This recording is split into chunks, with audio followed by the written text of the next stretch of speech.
Today we're going to be talking a little bit about cross-cultural education, and I'm going to be taking you on a brief journey with me through the 5 keys to successful cross-cultural business communications. And we're going to be taking a very brief look at all the different keys and things that can happen to you, whether you're traveling abroad or if you are simply working in the multicultural workplace of today. Shell is a global company. You are everywhere. The Hague, Glasgow, Chennai, Brazil, Manila. I think somebody mentioned Kuala Lumpur. I know you're in Houston because that's where we're at. You are everywhere. Well, the question is, where do you travel to? Who do you travel with? The other question is, do you speak the language anywhere you go? And if so, how well do you speak it? And even if you don't travel, in the workplace, who do you interact with there? And what is their mother tongue language? And what culture are they? There's a number of things that you need to take into consideration here when you talk about culture. Now, you may wonder why on this slide I have taken a look at and questioning who the people are that travel with you. The reason for that is because one time we had our corporate attorney and his wife travel to Geneva, and we were talking about the incorporation of the company in the U.S. His wife is named Bee.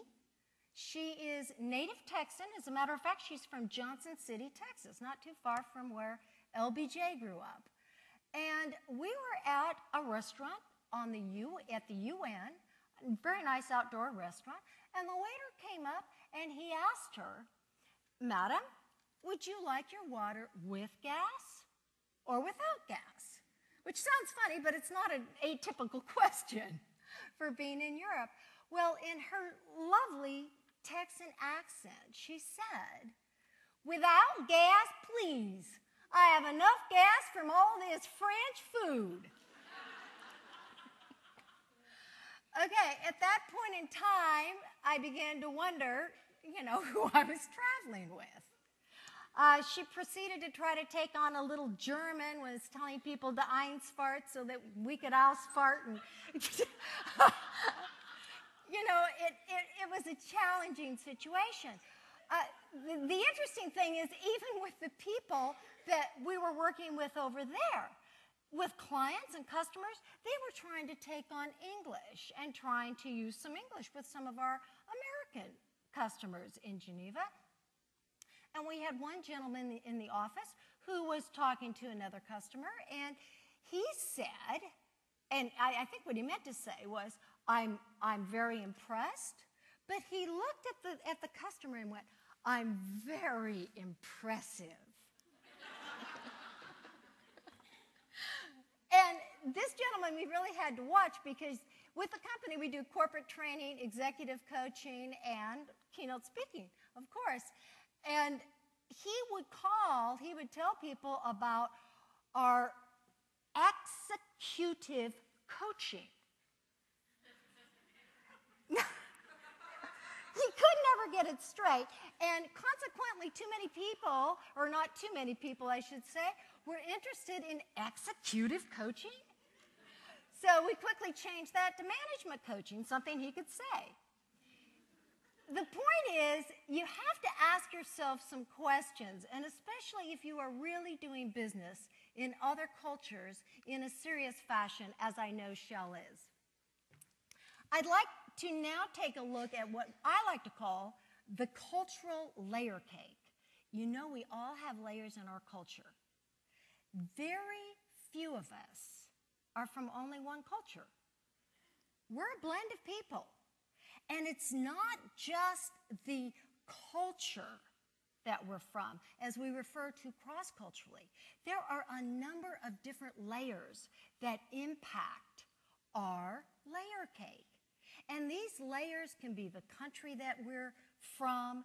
It can be the language we speak. It can be our religion. It can be our geographical location. It can be our race. It can be our gender. It can be experience that we've had in life. And it can also be events. Now, I'd like to elaborate just a little bit on the aspect of geographical location. We can have major differences right here in the United States. There's a company that we work with in Dallas, and they are in the process of purchasing a company in New York City. What has happened is there's a woman in the office here, and her name is Ellie Brown. And when Ellie Brown contacts New York City by phone, she's just as friendly and outgoing as she can be. She's driving the New Yorkers crazy because they pick up the phone and they can never get off the phone. And the New Yorkers move a mile a minute.